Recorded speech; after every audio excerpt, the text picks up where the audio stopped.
health of children or young generation is increasingly being threatened by the high levels of emission that they are exposed to.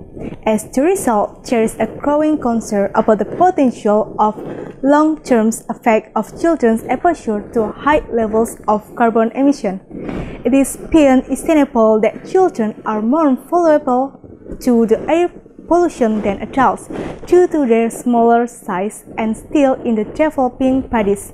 It means that even small increases in emission can have significant impact on their health. So, therefore, this is essential to the government and the communities to take action in order to reduce the risk of high emissions for the young generations. The Honorable Judges of Pemilihan Mahasiswa Berprestasi 2023. Ladies and gentlemen, I'm Wulan Sari as the outstanding students of University Muhammadiyah Semarang. As the youth generations and also live in cities, almost every day I face the air pollution that usually causes the strongness of the streets. So it is a really bad atmosphere I get here.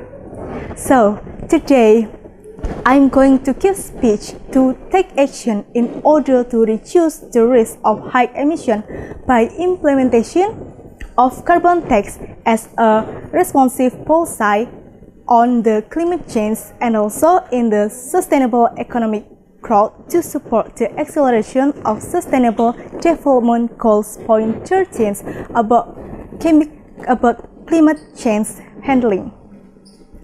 Well, based on the statistic review of the world energy in 2019, that Indonesia is the fourth of the 20 the largest carbon emitting countries in the world. And the energy sectors here are the largest contributor to the greenhouse gas emissions until 45.7%. So, by this, then suggest to imposing tax on the carbon. But what is a carbon tax? Referring to the IBFD International Tax Glossary on 2015, that carbon tax is defined as the tax imposed on fossil fuels and aimed to reduce greenhouse gas emissions, followed by reducing air pollution and also preventing the climate change.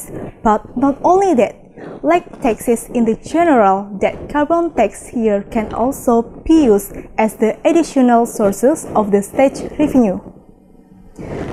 And I will explain it more.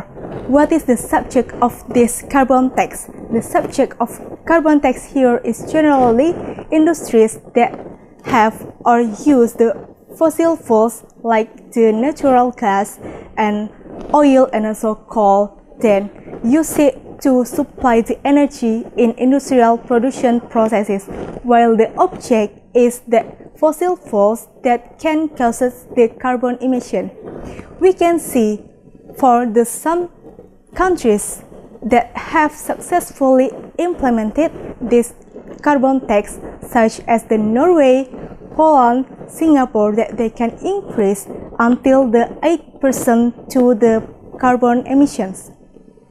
So why Indonesia have to implement these rules or this tax? Because it has many benefits or advantage for Indonesia. The first one, the carbon tax directly affect to the industrial or the businessman to conduct any activities or business by reconsidering energy efficiency. And the second one is the carbon tax will become one of the country's resource of the revenue. And the third one is as the saving of the state budget to re-implement it to the industrial development or the technology development sector. And the last one is the really important as the climate change mitigation. Now we know that Indonesia has a big role and also has a big responsibility to reducing these carbon emissions and also to imitating the climate change by the advantage of the carbon tax that can implement in Indonesia. That carbon tax policy can become the effort to overcome from health, education, and also environment problems that caused by the carbon emissions. With the legal rules that binding the industry, carbon use will be reduced and